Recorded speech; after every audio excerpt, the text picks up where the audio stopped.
Have you ever been watching a TV show and thought, this show isn't as good as it used to be? Sometimes it's obvious why, but other times it's hard to put your finger on it. You detect something is wrong, but it's hard to put it into words. I feel that way when I'm watching modern episodes of Angry Video Game Nerd. They don't seem to be as funny or entertaining as older episodes, and up to this point, I never fully understood why. By the way, I'm Kevin. I'm your awkward and overly analytical host.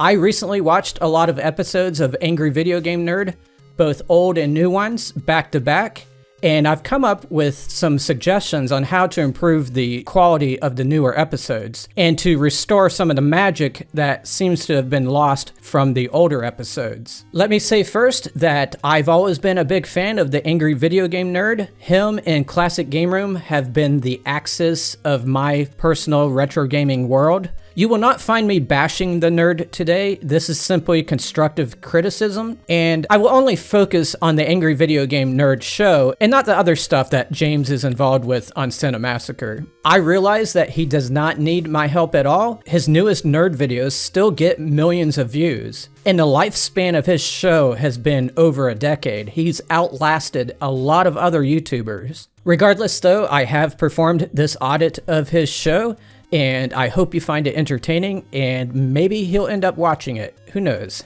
I'm going to start with something that I think you probably are already aware of with the newer episodes of Angry Video Game Nerd. The runtime on those episodes is longer than they used to be, and in my opinion, it's been to the detriment of the show. Look at how the average runtime has changed over the years. At the bottom of this graph, you have the season number, and on the y-axis, you have the average number of minutes. The average for the first few seasons was around 10 minutes. Nowadays, it's hovering around 20 minutes. In this current season, it's hovering around 25 minutes. You may notice that season 8 is very low, and that was because he did a 12 Days of Christmas special, which was 12 mini episodes, and that brought the average down big time. Everyone's tolerances for episode length might be different, but for me, I really start to feel tired of the material after about 20 minutes. I really felt it on the last Ninja episode that he did, which was a recent episode. It was an otherwise good episode, but by being 27 minutes, it just overstays its welcome. Big Rigs, which I consider the perfect episode, was 12 minutes shorter. If he had added an additional 15 minutes to that episode, I think people would not have liked it that much. Big Rigs.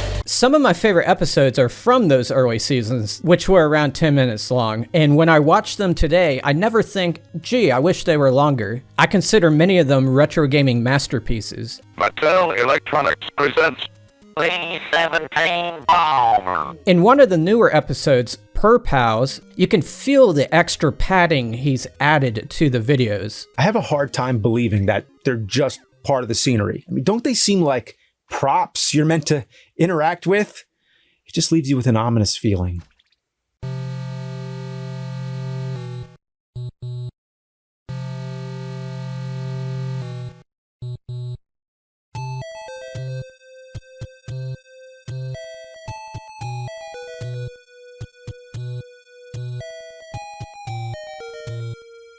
Nothing.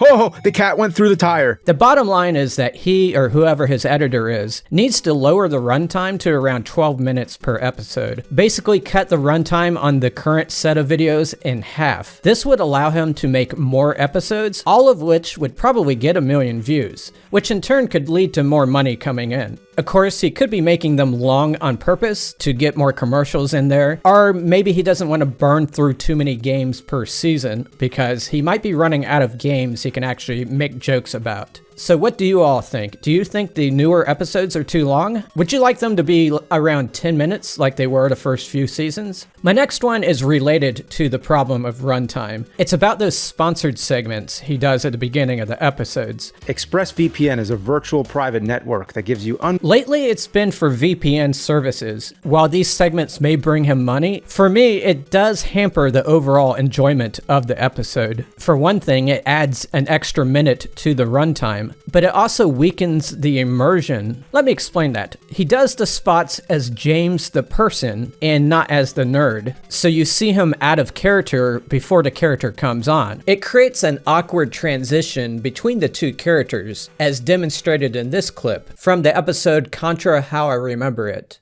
.com/Cinemassacre or by clicking the link in the description below. Let me ask you something. You ever heard the legend of the monkey's paw?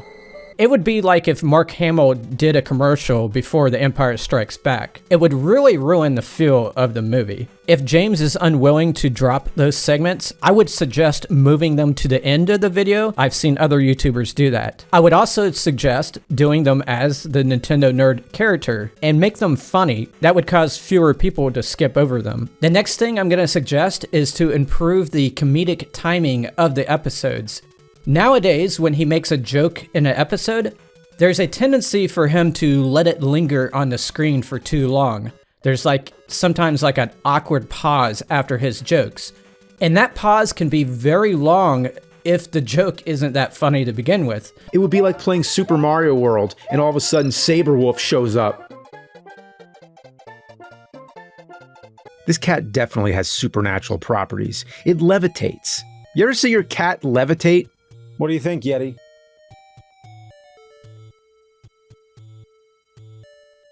In the older episodes, he would tell a joke and then just keep rolling afterward and keep talking, as shown here in part 1 of the Double Visions episode. And the games barely fit in the cartridge slot. It's like trying to stick your dick in a Cheerio. So this is Space Battle. Sounds promising enough. Even a bad joke told quickly can be funny. So the bottom line is, I think he should edit the joke timings down. Now we're getting down to the nitty-gritty. The way the angry video game nerd expresses his anger has changed a lot. Back in the days, he seemed pre-agitated even before he started playing the game in the video. The game itself would then send him over the edge. Nowadays, he usually steps into the room as a mellow guy. He still gets angry, but the progression from mellow guy to angry guy is a big leap, and it comes off as unnatural. Still looking for Odie? Oh, right. Yeah, that's the goal. Because that's what you were asking. Not that you, had any advice or anything. You just wanted to know. Well, yeah, I am still looking. Asswipe. He still has a mellow side in his older episodes. It just seems like lately, the nerd character has become too mellow. So much so, it doesn't feel like the angry nerd anymore. Then there's Ping Pong. Oh, God. Oh!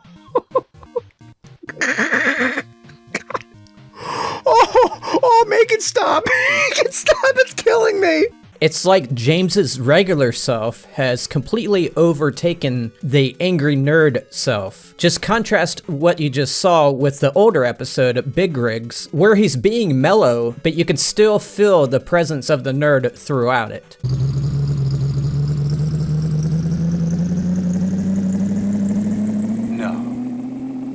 That didn't happen. Oh, there it is!